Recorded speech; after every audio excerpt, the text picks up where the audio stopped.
Hi, welcome to my lecture on primary versus secondary sources. This is going to be mostly for middle school history.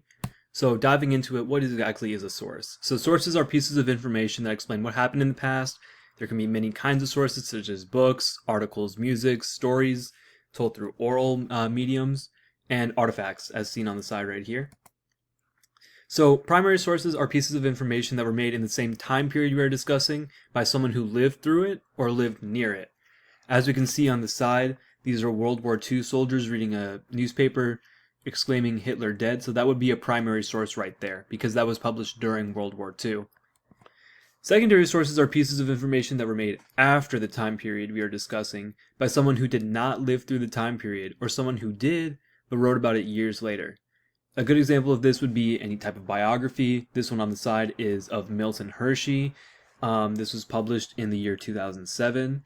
And this is a retelling of his story years after it happened, not by Milton Hershey himself, so this would be a secondary source based on primary sources to create this collection of stories about Milton Hershey's life.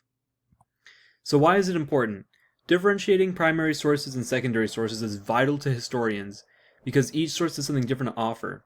So primary sources, they're made by people who lived through the time period and can be pretty accurate with details, but they can also be wrong sometimes because people aren't exactly known for their sharp memories, especially considering there are pieces of evidence that we have before that predate written forms of communication. So they were told from like ear to, mouth to mouth.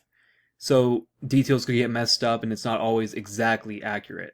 Secondary sources are more academically inclined. It's a collection of primary sources and people commenting on it afterwards, but they often lack the proper context of the situation at hand. So someone writing about World War II in 2025 wouldn't have the same worldview going into it, so that could also alter the source as itself. So tips to identify, always check up dates. So in the document right here, the date given in the top is 1899, and that places us whenever this document was made. So we have to make sure all the information inside the document would be accurate for someone in 1899, and also check the author. So Jane Addams, sorry, in Chicago in 1899, this is what she said. So this would be a primary source because she's talking about the plights that happened during this time in 1899. All right, that's all I have. There's going to be a Kahoot after this to test your knowledge. Thank you for watching.